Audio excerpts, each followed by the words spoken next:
హైదరాబాద్లోని గాజులరామారంలో వెలసిన శ్రీ చిత్తారమ్మ దేవి ఆలయం అత్యంత ప్రసిద్ధి చెందిన పుణ్యక్షేత్రం.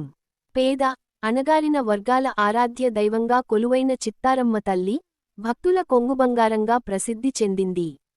సుమారు 50 సంవత్సరాల చరిత్ర కలిగిన ఈ ఆలయంలో ప్రతి సంవత్సరం సంక్రాంతి అనంతరం జాతర ఉత్సవాలు ఘనంగా జరుగుతాయి.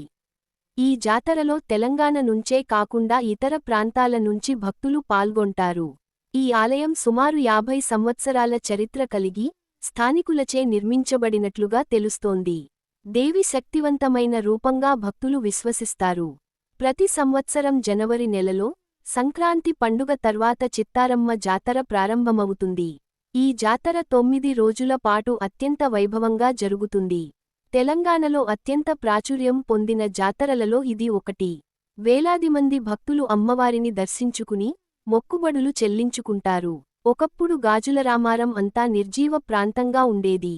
1970 నుండి 77 సత్సవం మధ్యలో గాజులరామారం గ్రామంలో తీవ్రమైన సంక్షోభం తలెత్తింది.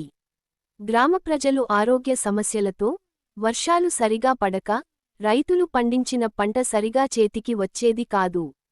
అప్పుడు గ్రామ ప్రజలంతా గ్రామసభ ఏర్పాటు చేసి, ఇలా ఎందుకవుతుందోనని ఆలోచించారు. అందులోని సభ్యులు ముడుచింతలపల్లి, కరకపట్ల గ్రామంలో చిత్తారమ్మ టెంపుల్లో ఉన్న పసుపు, కుంకుమ తీసుకొని వచ్చి, చిన్న అమ్మవారి విగ్రహ ప్రతిష్ఠ చేశారు. 1976 సంవత్సరంలో కొంతమంది భక్తులు ఇదే ప్రాంగణంలో అమ్మవారిని తిరిగి పునఃప్రతిష్ఠించి, ఆలయంగా నిర్మించారు. నాటి నుండి నేటి వరకు, భక్తులు కోరిన కోర్కెలు తీర్చే కొంగు బంగారంగా నెరవేస్తూ, నిత్యం నీరాజనాలు అందుకుంటోంది చిత్తారమ్మ అమ్మవారు.